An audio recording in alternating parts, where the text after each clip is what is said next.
Today is Sunday, June 3rd, 2018, and this is Celtics Beat here on CLNS Media, the leading online provider of audio video coverage of your Boston Celtics. Episode 265 featuring Mike Gorman and the Athletics' Derek Bodner is brought to you by Casper. Go to casper.com/Celtics and use the promo code Celtics for $50 off select mattresses. Terms and conditions apply.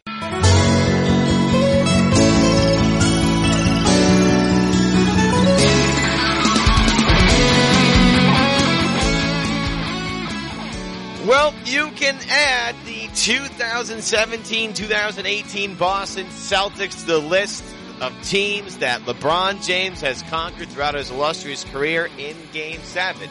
Welcome inside. Celtics Beat everybody. Evan Valenti filling in for Adam Kaufman still. He'll be back shortly. Don't worry about it. But until then, you're stuck with me. Follow me on Twitter at Evan Valenti, EvanValenti. Same stuff as Adam talks to you about right off the top of the show. Make sure you subscribe to Celtics Beat. Again, we're coming back to you on Sundays after what was a crazy playoff schedule. Now we're back to our usual Sundays. And also make sure you subscribe to CLNS Media on YouTube. Again, we upload all of our post-game sound throughout the regular season of the postseason. We'll be at every press conference, all this stuff. So make sure you get not only just our fresh content at CLNS Media Network on YouTube, but also the stuff, talking with Brad Stevens, talking with all the players, talking with Danny, all that stuff, again, you can find on our YouTube page and our new website, clnsmedia.com, and, of course, the CLNS Media Network YouTube page. We're going to make this fairly quick because we have two absolutely stellar guests lined up for the show, and you're probably here to listen to them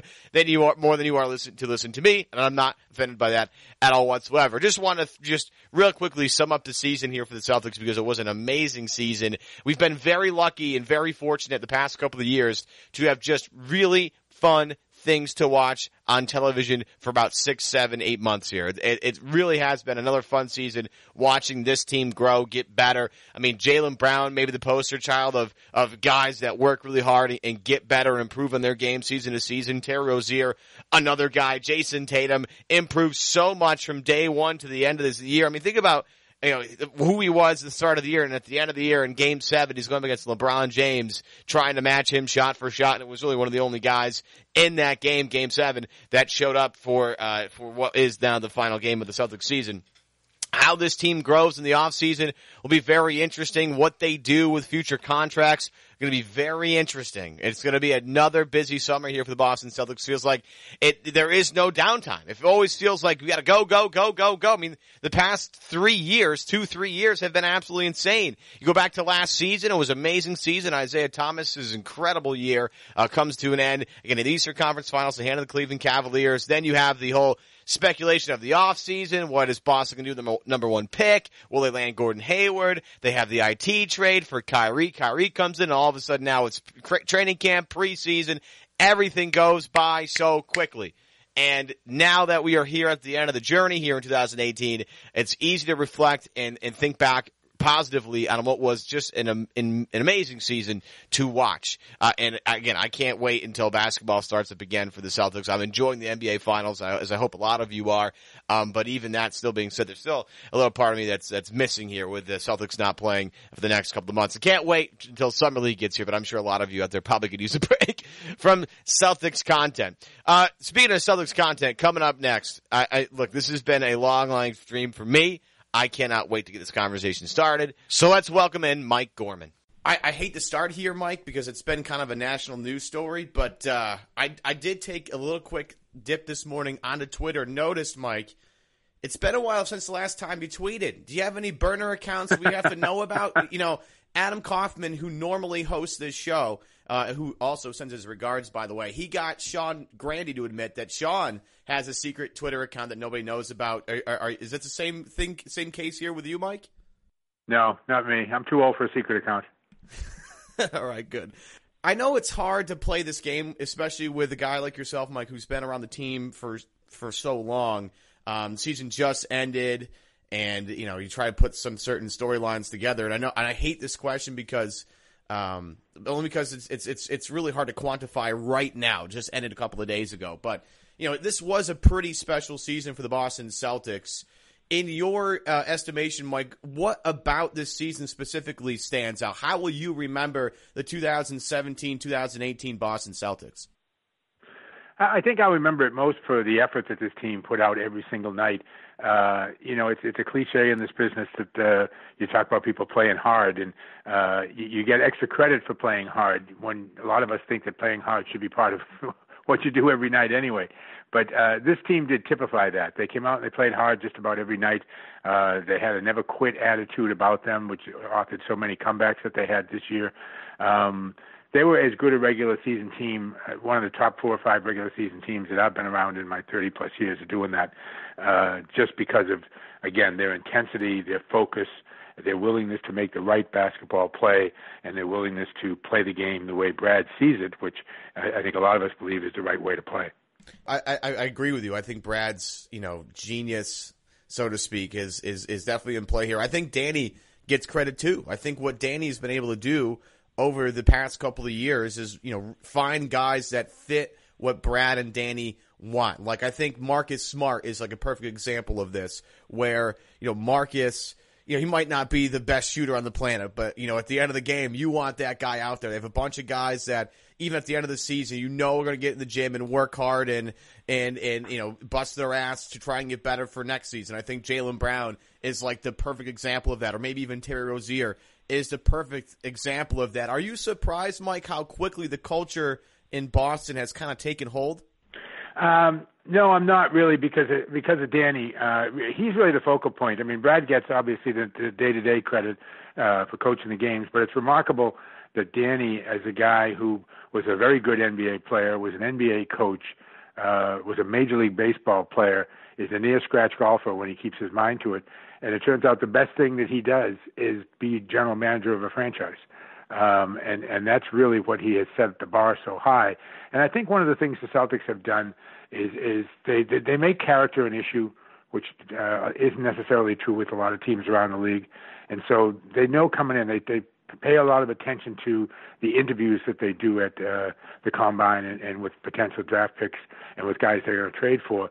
The interview that they have counts a whole lot, whereas with a lot of teams that's just kind of a necessary evil to get the player onto the court. The Celtics make decisions on guys based on character, and it shows with the way that this team now and this franchise now is back in a position where they have a way that they do things. There is a Celtics way, and if you fit that way, fine. If you don't, good luck. We'll see you later.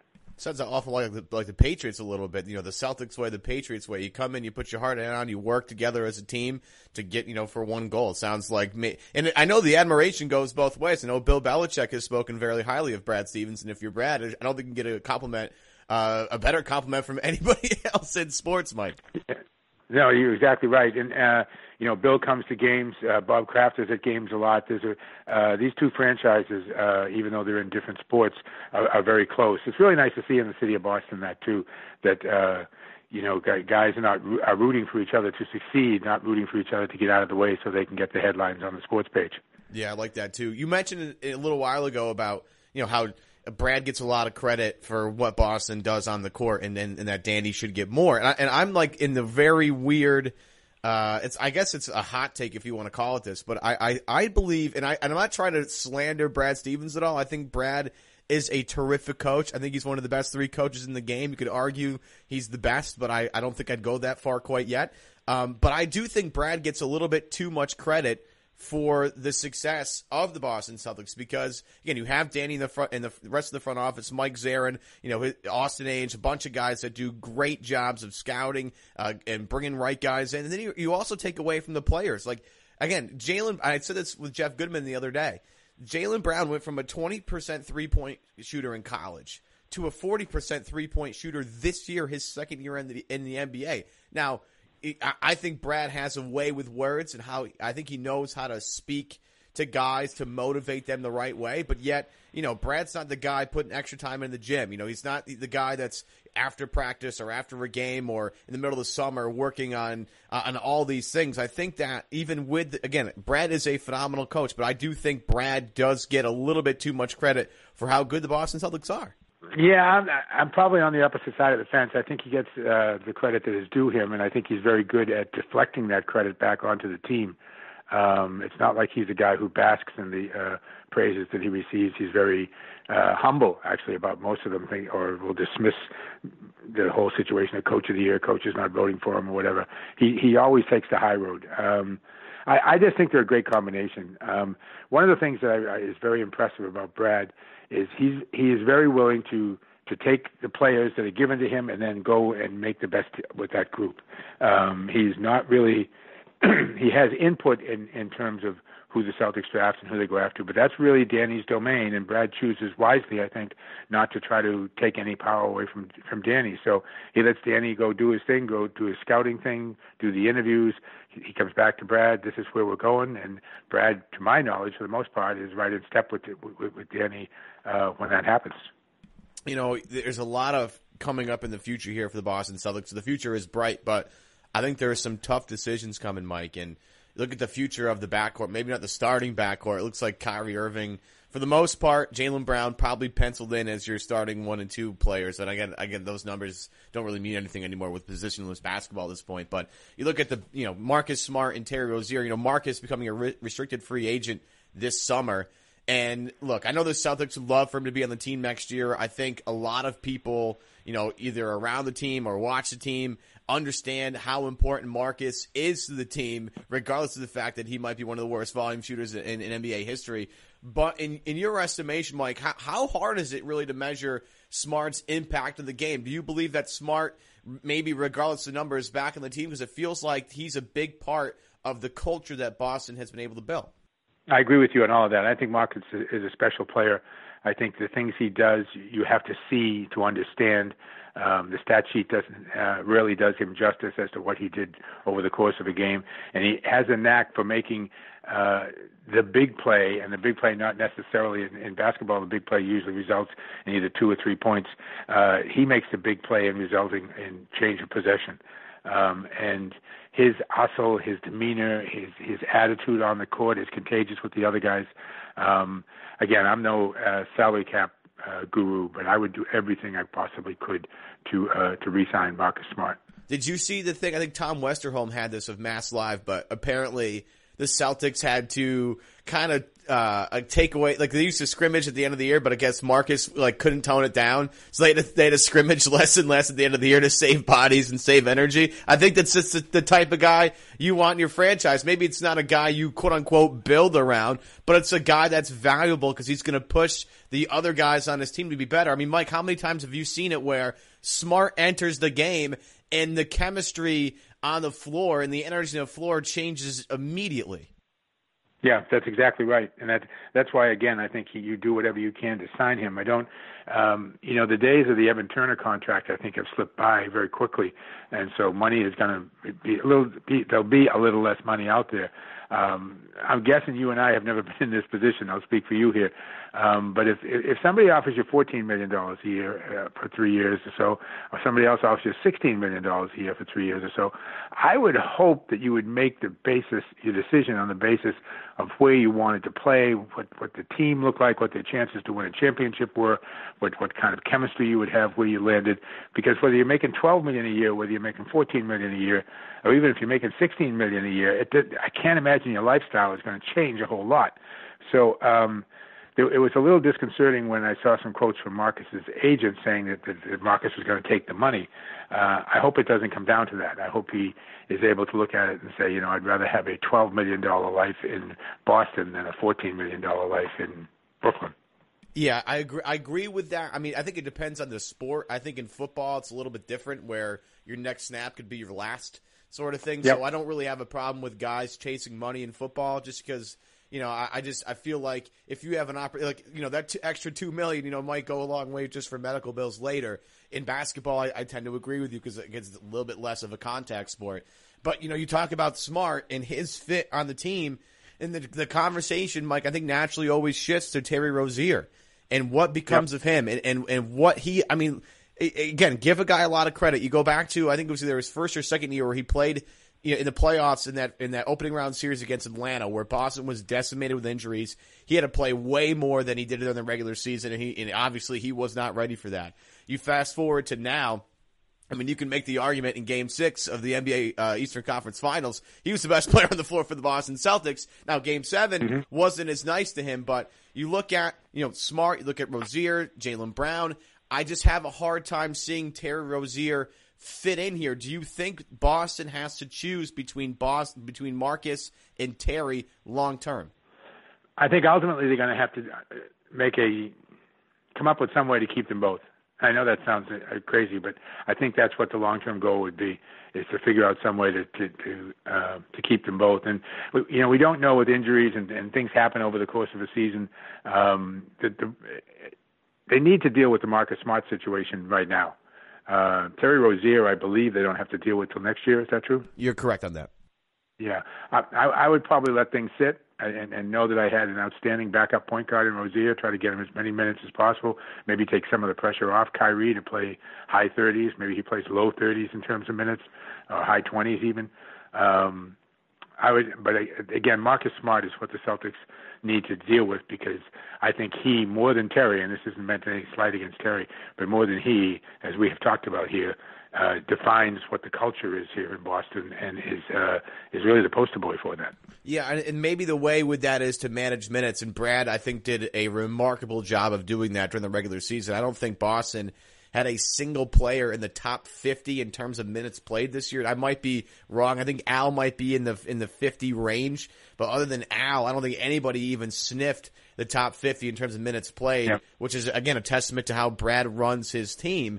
And again, just my big question is, where do the minutes for Terry Rozier come? Because he's a really good point guard, and he's going to get better in the offseason. He's going to come back. He's going to be a better version of what he was this past season. He deserves a chance to start. I think he knows that. I think his agent definitely knows that at this point. I don't know where the minutes come from, but maybe your point of maybe this is how they save Kyrie a little bit going forward. Do you have any concerns? I mean, there's always injury concerns in any sport you play. It doesn't really matter what it is, but long term with Kyrie or with Gordon Hayward, any long term, injury concern there?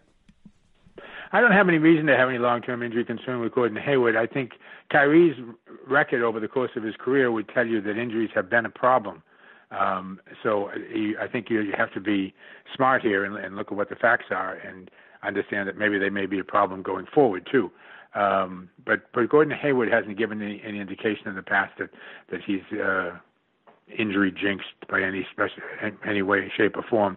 Kyrie, on the other hand, does have a history of injuries, and you'd like to see Kyrie. Hopefully, it's in a contact year, which he's in next year, to have just a season of his career. But again, I think the big measurement for Kyrie going forward is how many games can you reasonably expect out of him. Do you expect Kyrie to be here long term, or do you think next year is his last year? I don't think it's a given either way. Yeah, I agree with that, and especially with Danny Ainge, because especially after trading Isaiah Thomas, I think everything with Danny is on the table. I mean, as much as I want to say Jason Tatum is untradeable, I don't know anymore with Danny. Danny seems to, and I applaud him for this. I applaud Wick for this. The ability to separate emotion from what the best move is. Nobody thought that trading Isaiah Thomas would be, it would be a good move for the future of the franchise. But they went out and got Kyrie Irving, and it's hard to argue that's not the best move for them. With Kyrie, and I thought that the recent trade gossip of trading Kyrie Irving, I thought was kind of dumb, and I don't mean to bring anybody down. I just don't see how they don't at least see what this team looks like with Kyrie and Gordon and a third year of Jaylen Brown and a second year of Jason Tatum and Al Horford together. I think if you're Wick Grossbeck, if you're Danny, if you're Brad, you kind of at least want to see what this team might look like that you pictured last season. I mean, I don't know where you're at with the trade Kyrie stuff, but I thought that was kind of far-fetched, if you will, Mike. Well, I mean, certainly if you're going to trade Kyrie, you get excited about there's got to be a whole lot coming back. I think Danny he doesn't like to put the untouchable label on anybody. I do think Tatum is untouchable myself. I think it would take some unbelievable offer to wrest him away from Boston right now. But I think everybody else is probably in play to some degree. Again, if you're talking about the big guy from New Orleans, then you're going to have to be talking about a really, really good player to go back the other way. And that's the only player that I know of that the Celtics really would put everybody on the table for. And I don't think he's going to leave New Orleans, so I think that's a moot point. But Danny has a way sometimes of making things happen that don't look like they're going to happen. Yeah, he's had a remarkable run. Speaking of Jason Tatum, we talked with Jeff Goodman last week on this show about Tatum, and Jeff's been one of the more vocal guys about Tatum and his ability from the start. Jason Tatum for you, Mike, is the best Celtics rookie since who? Paul Pierce. I think Jeff wouldn't go this far, but I think he was leaning even Larry at that point. He said to me that he would be surprised if he'd be more surprised if Tatum didn't end up in the Hall of Fame, which I thought was a pretty bold statement. That's a pretty bold statement at this point in his career, but I can understand him making it. I don't think it's ludicrous by any stretch of the imagination. Jason has given every indication, not only to us, but I saw a quote just recently from LeBron talking about how he thought that Tatum was definitely headed for stardom in the NBA. The thing that I find most intriguing with Jason is you look at him, and even though he just turned 20, he's just that. He's a kid who just turned 20. So you want to say, gee, I want to be around to see where his skill level is 2 or 3 years from now, when maybe he's about 15 to 20 pounds heavier with muscle and can potentially be a dominant player in this league. So I think Tatum is as close as we have on the roster to untouchable. But again, Danny takes all phone calls, and that's his job, and he does it really well. And I think guys around the league are afraid to deal with him. But again, he has what people want. He has draft picks and he has quality players. I think with Tatum, with me, like one of the things that I read before the season started, and some people had great quotes about it. You listen to and read from past coaches of Jason, whether it's in high school, whether it's his father talking about bringing him to rec league games when he was, a young teenager. You listen to guys at Duke University talk about Jason. The one thing with me, and it really came, it really came to the forefront the last, month and a half, I think, the entire playoffs in general, where you look at him, you're like, man, he is just a completely different player right now than he was at the beginning of the season. I'm going to go back to this game against Atlanta early in the season where, his couple of late threes in the game from the left corner really bailed out Boston, whether it was Marcus or Kyrie getting the ball, didn't really matter. He had a couple of late threes, gave himself some confidence, led the NBA in 3-point percentage for a couple of months. He went from that guy to being a go-to scorer in Game 7 against LeBron in the Eastern Conference Finals. I find how Jason adapts and learns and applies things in real time. I find that to be one of the hardest skills to find anywhere. And you look at his age and you look at the guys around him and you're like, man, I keep changing my ceiling for him. Does he remind you of anybody besides Paul? See, he reminds me a lot of Paul when Paul first came in. And that is, you looked at Paul and you went, wow, this guy's better than we thought. And also has a huge upside here. And I think you just addressed it really well. I think that's the whole thing with Tatum is all of us are intrigued, more intrigued than we've probably been with any player since Paul Pierce in my mind, that, wow, this kid could be really good. I mean, he could be a game changer. And then we find out as the season, as you just pointed out, rolls on, that he's fully capable of being the go-to guy at age 20. And didn't shrink from the opportunity and really didn't make a whole lot of bad plays that come to memory, made the right play at the right time. So, it's been, again, I would say Paul Pierce, Larry Bird is going a long way back in terms of excitement level about a player and how good he can be. But he's certainly in that conversation with Pierce and Bird. I tried to do some research on this earlier because, again, Boston's so well set up, and the rebuild has been, again, from Danny's been unbelievable. But I tried to go back into Celtics history and try and, find maybe, a team in the past that this particular iteration of the Celtics reminds people of. And I went back to the early 80s, and it's hard to kind of compare eras. I went back to the 70s, back to the 60s. Trying to find a team that this might remind people of, there's a little shade of, the early 80s when they got early Bird and early McHale, and they started, you knew they'd be good. It was just a matter of time of putting things together. Does this team remind you of any Celtics team in the past, Mike? It doesn't for a couple of reasons. One is when you look at the Bird era, it was a team that was built around the front court. and the backcourt guys were contributors to the front court. The game has changed a lot. Everything involves wings now, and people shooting threes and spreading the floor out, and also hand checking is gone. So the game has changed a lot, and so it's hard to really compare teams because they played A, under different rules, and B, their points of emphasis were different. So I can't think of a team, again, except for Paul Pierce and Antoine Walker, where the Celtics were built much more around wing players, which is the way they're going right now, because that's the way the game is going.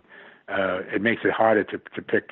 It's not, again, I'm being long-winded here, but it's not as if the game for the past 35 or 40 years has played under one set of rules and has played the same way.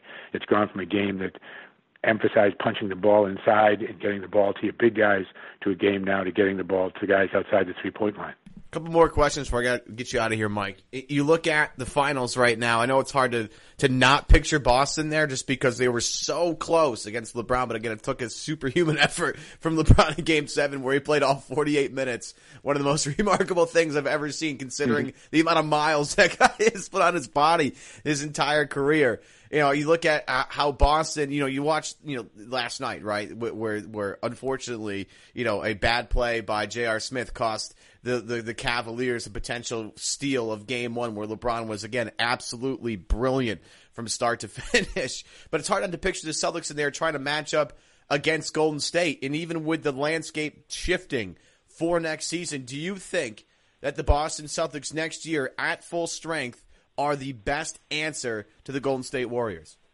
Yes, I do. I agree with Scal. Scal would tell you today that the Celtics are going to win the championship next year, that they'll beat Golden State. I'm not ready to go that far. I do think this team is put together very, very well, and they can go out and play anybody in any style of play and win. I do think we're very well positioned. I don't have the same excuse me. My voice at the end of the year is not much.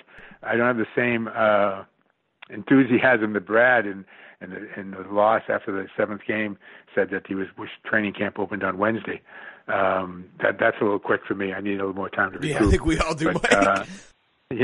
But I do look forward to walking through the door opening day of training camp and seeing a healthy Gordon Hayward and a healthy Kyrie and somebody that Danny will inevitably pick up in the offseason that you didn't think was going to be there, who will contribute, and then go see what this team can do. Yeah, I'm curious, and I know it's maybe like the 19th storyline here for the Boston Celtics, but I'm curious what happens to Aron Baynes. Because I think Baynes, a lot of people might not know what he really brings to the table, but you look at a guy who hustles all the time, plays great defense, and in a pinch can kind of guard guys in the wing a little bit, maybe not as well as some other bigs in the league, but does a pretty darn good job of it. That corner three-pointer was a great little weapon and a little wrinkle that they showed in that series against Philly. Maybe you can build on that. I think, as much as we want to talk about, Marcus Smart and Terry Rozier and what's wrong with Kyrie Irving and when is Gordon coming back, I think, if they lose Baynes, people forget, Mike, that this team was a bad rebounding team for a couple of years before Baynes really got here and really kind of shored that up. What does Baynes kind of bring to the table that Boston doesn't really have? Toughness in the middle, making guys who drive the lane look for him because they know that he's in there and going to hit people. Rebounding. And being an Australian, I don't know how much of a chance you've had to be around Australians, but they're just to a man, they're characters, they're great team guys, they're great locker room guys. Baynes brings a lot to the table. I hope the Celtics find a way to keep him. I think they would be hard-pressed to come up with somebody who does as many things as he does. And, again, the numbers would tell you that defensively he's one of the better players at the 5 spot in the league. Last one here, Mike, before we get out of here. Has anybody had a better partner as a play-by-play guy that you look at? You've had both Tommy Heinsohn and Bill Raftery, Mike. I don't know if anybody's had it better than you. No, you're right. Nobody's had it better than me. Those are two of the great names in terms of color analysts. There'll never be another Tommy Heinsohn in this league. It's been one of the thrills of my life to work with him for 37 years, and I hope we can figure out a way to squeeze a few more years out of it.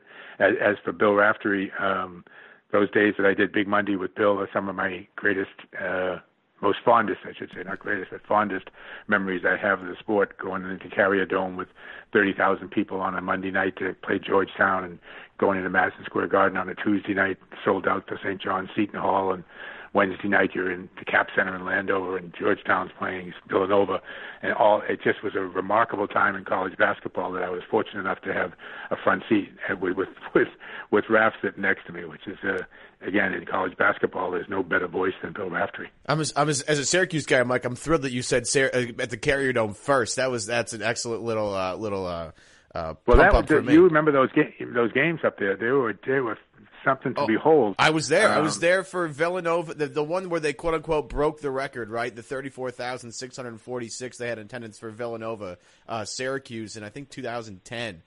Was a really fun atmosphere to be a part of. The first Duke Syracuse game when Syracuse is a member of the ACC. That was an incredible environment. Do you miss the old days of when college basketball had conferences and guys that would stay for 4 years where you could build rivalries and build storylines? Like, you just don't get like Chris Mullin versus Patrick Ewing anymore and Pearl Washington. No, yeah, again, I know I sound like the old guy saying things were better in the old days, but college basketball was much, much better in the old days than it is now. The Big East it's not the Big East anymore when you're talking about Creighton and schools like this that are involved.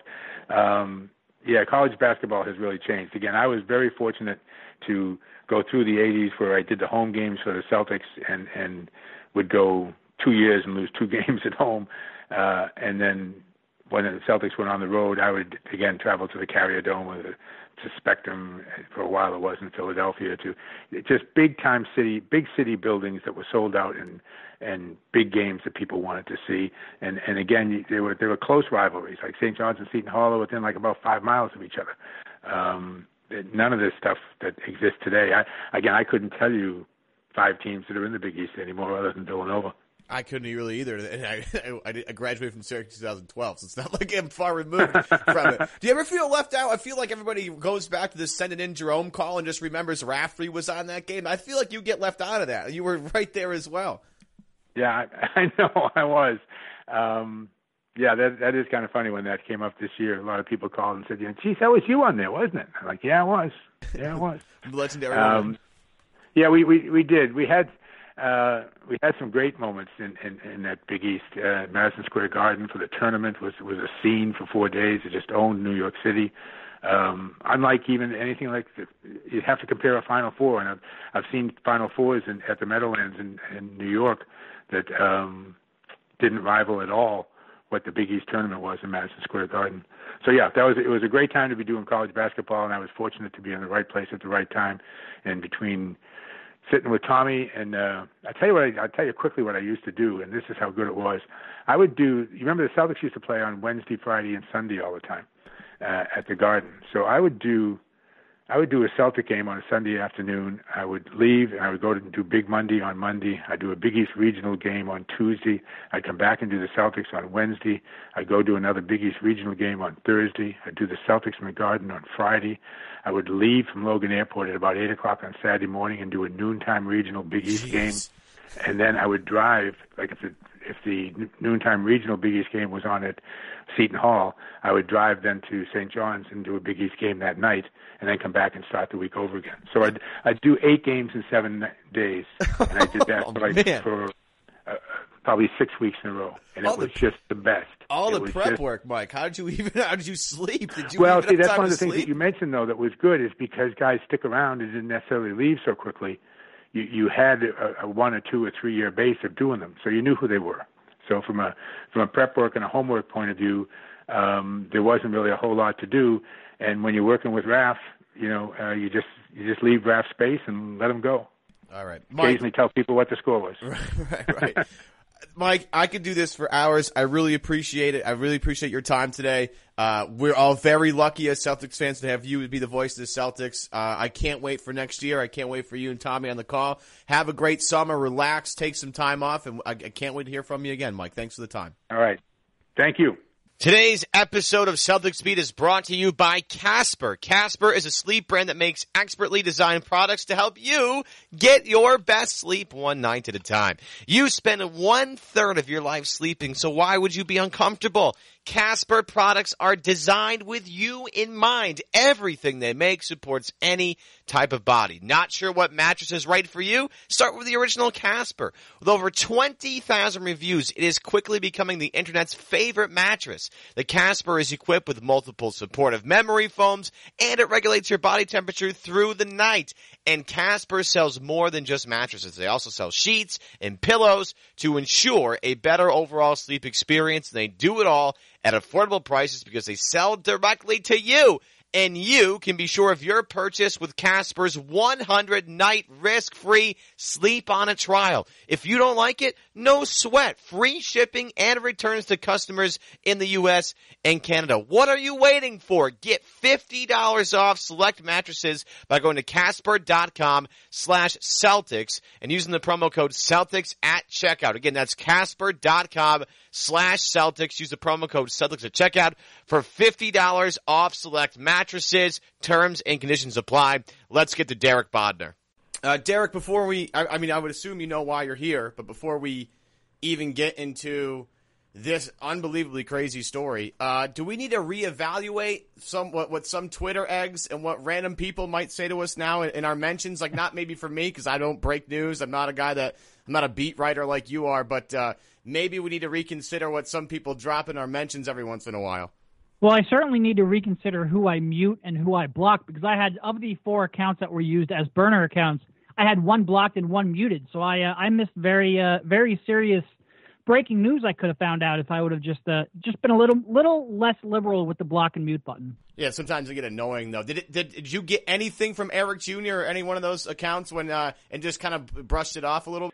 No, I mostly just thought they were annoying people who were, a little bit overly defensive. That's all I got from that. I certainly didn't look at anything and be like, I should pursue that story.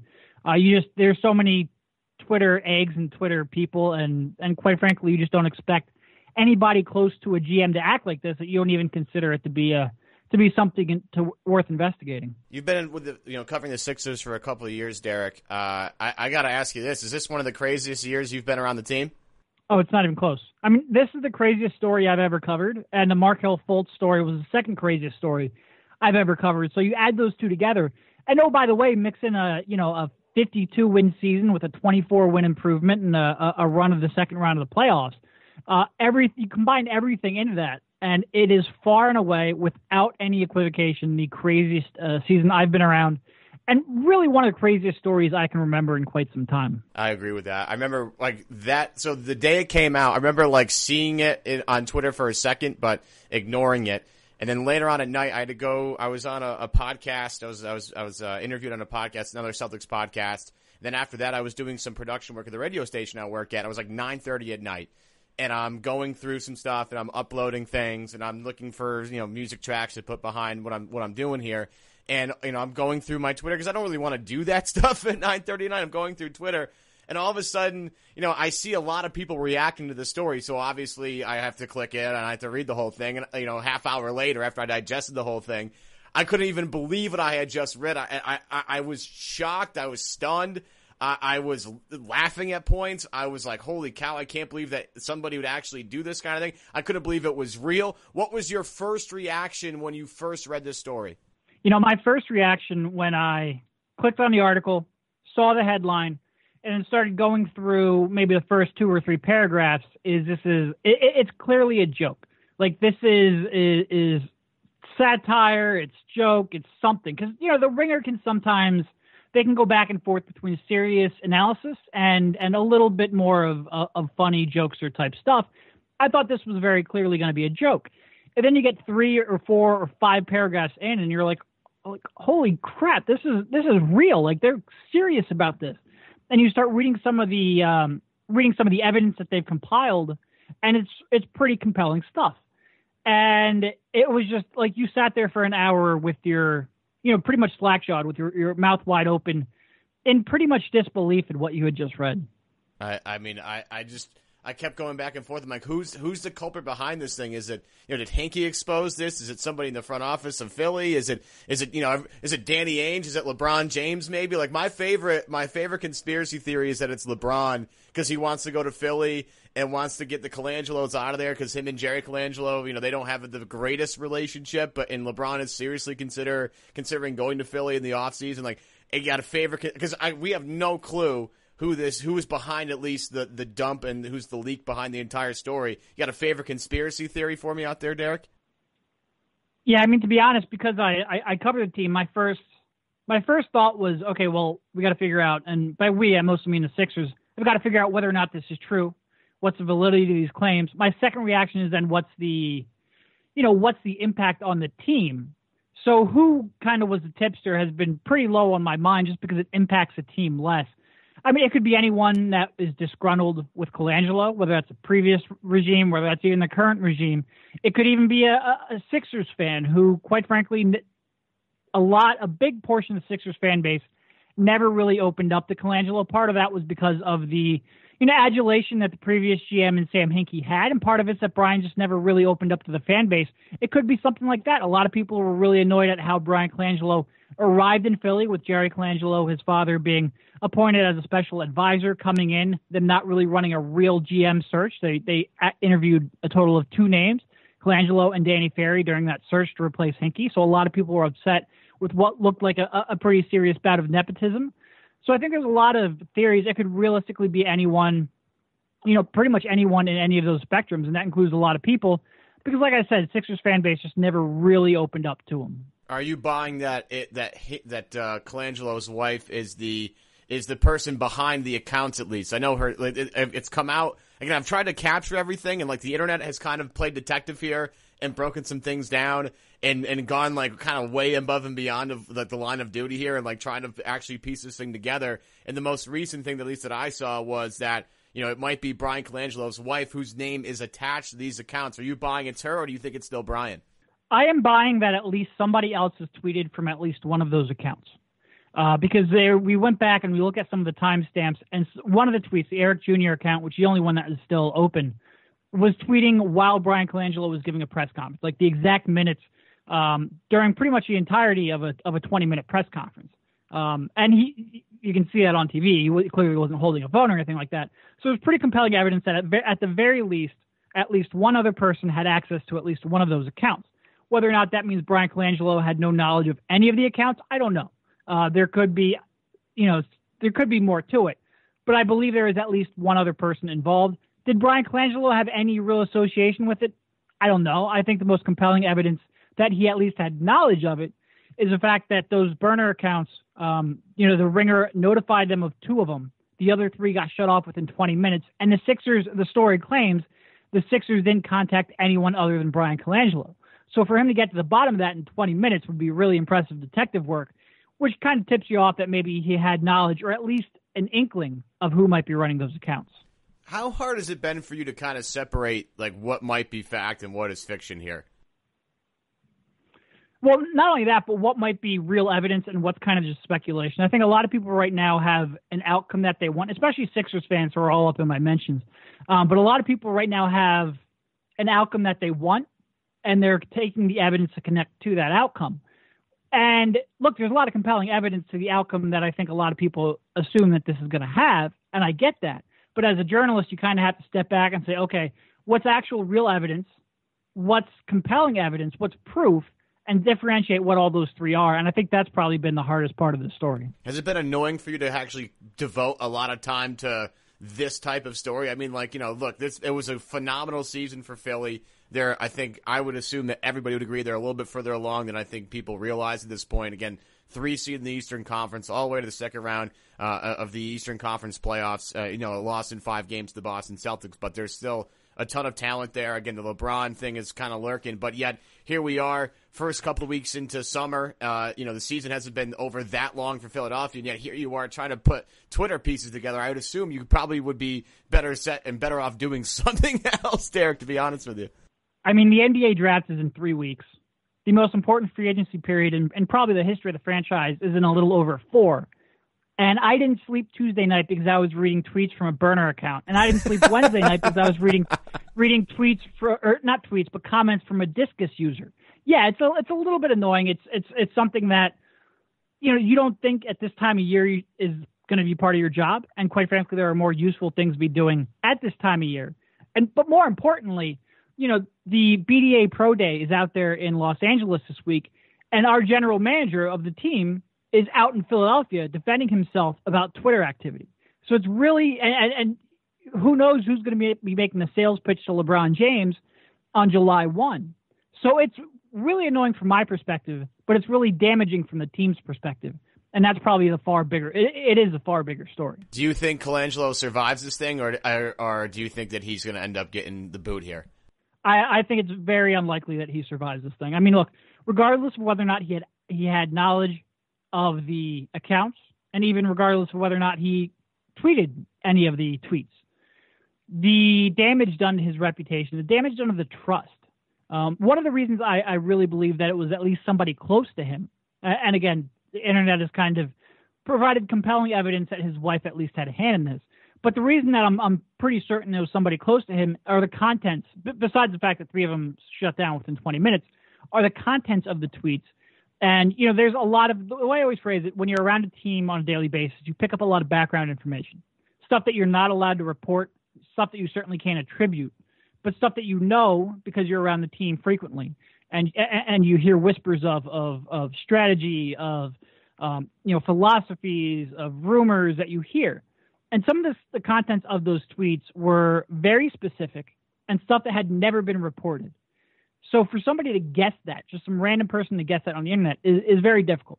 So at the very least, you have maybe what is an accurate representation of Brian Colangelo's thoughts and information, confidential information, including health information that is now out in the public sphere, which by Brian Colangelo now acknowledging, reports are, I believe Adrian Wojnarowski reported that Colangelo has acknowledged that it is his wife. How do you trust this guy? How do you go to LeBron James and be like, look, this won't happen again?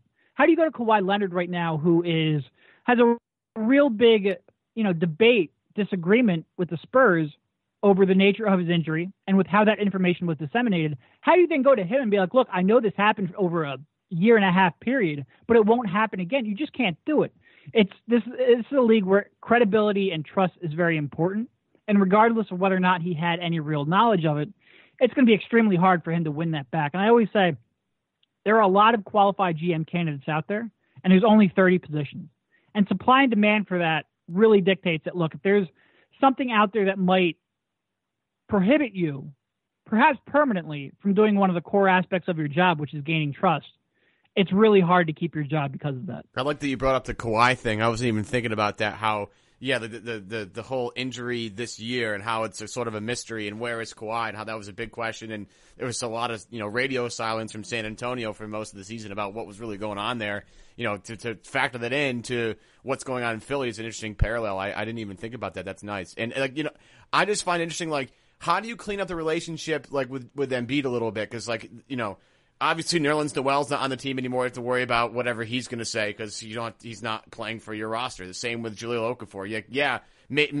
Leaking that kind of information out to the public is not a good thing. And I'm not sure if there's a HIPAA violation involved there or not, but at least you have to deal with him in your locker room. With Embiid, a guy that's like the face of the franchise between him and Ben Simmons. Again, the future's very bright, but there was some not great stuff said about Joel Embiid. And how it, Ben, they praised Ben Simmons and the fact that he's, maybe quote unquote more of a professional.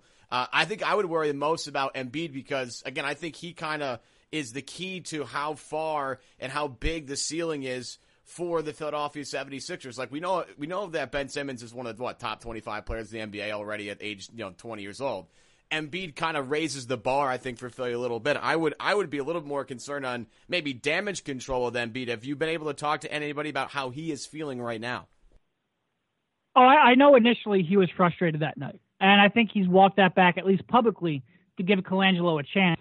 I think one of my low-key favorite tweets, well, first of all, a favorite tweet by one of these burner accounts was debating whether or not his collars are normal size, which is was amazing. It's just perfect. That was amazing. But my second favorite tweet is one of them was criticizing Joel Embiid for chasing models Yeah, and this all came out on the very same night that Ben Simmons is reportedly dating Kendall Jenner, which is just, the irony there is fantastic. That was amazing. No, I think there is some very serious mistrust right now among the Sixers' top players, and I think that's completely valid. I know Brian Colangelo went on the apology tour to try to convince them that he knew nothing of it, but especially now that, again, it's coming back to his wife, you know that these are, these are things that maybe he was thinking privately.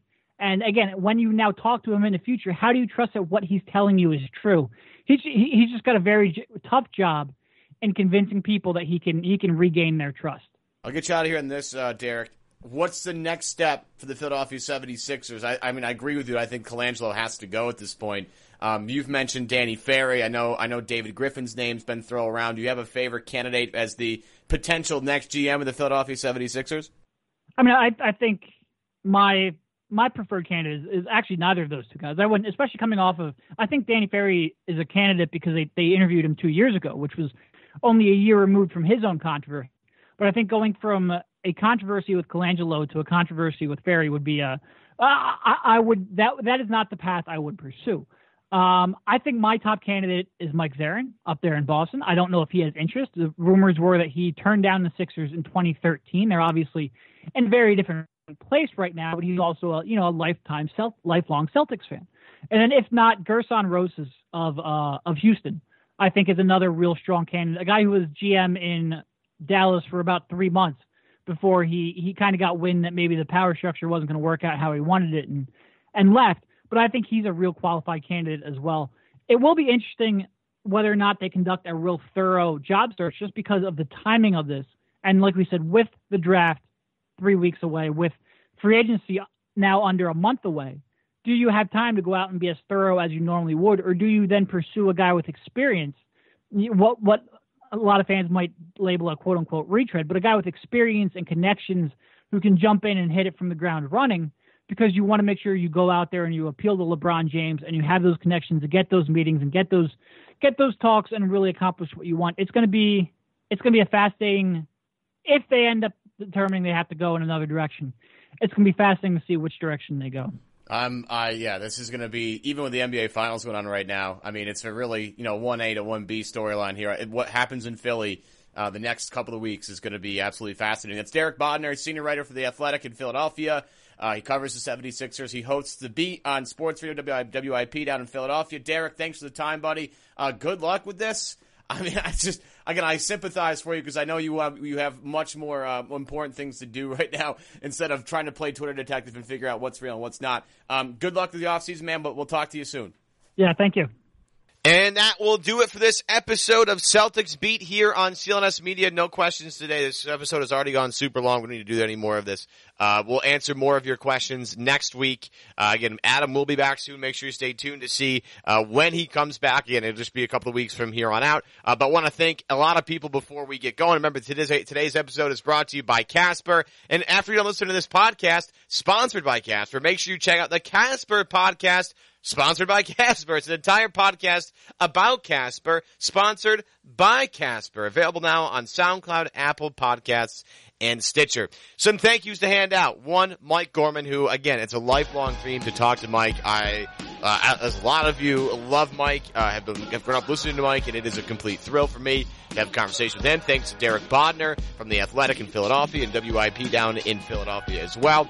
Big shout out to my help this week, Nick Gelso, who not only is the CEO, was my producer this week.